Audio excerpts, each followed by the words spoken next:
प्यार तोहसे ए हमर जान हो, पल में निकाल दिहलू हमर प्राण हो।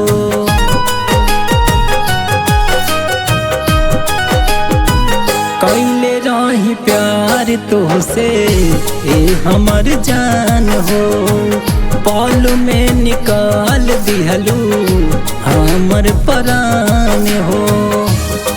सात रिश्ता के खेला तू गजब कैलू,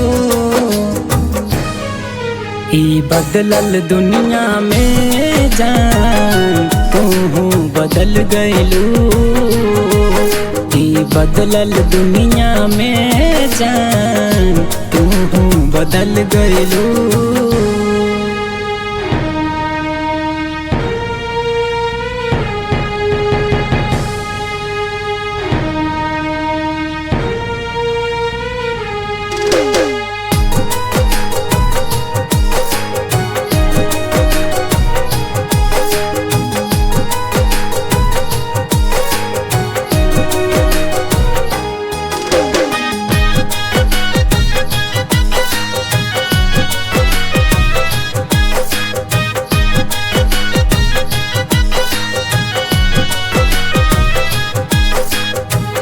सोची सोची अब तो हमारा आवता रोवाई, दिलवा के दुख जाके केकरा से बताए।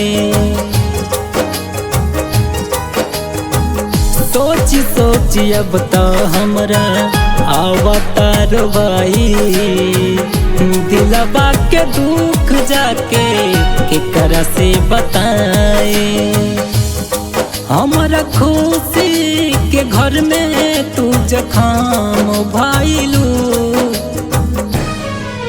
ई बदलल दुनिया में जान तू बदल गइलू, ई बदलल दुनिया में जान तू बदल गइलू।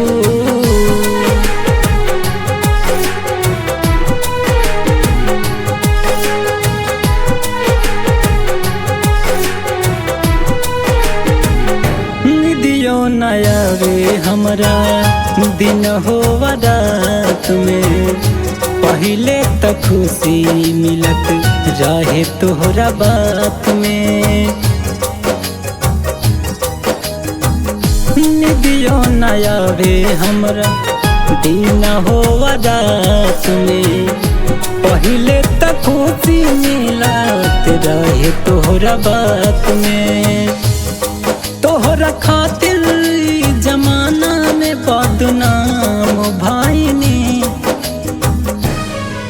ई बदलल दुनिया में जान तू बदल गइलू, ई बदलल दुनिया में जान तू बदल गइलू।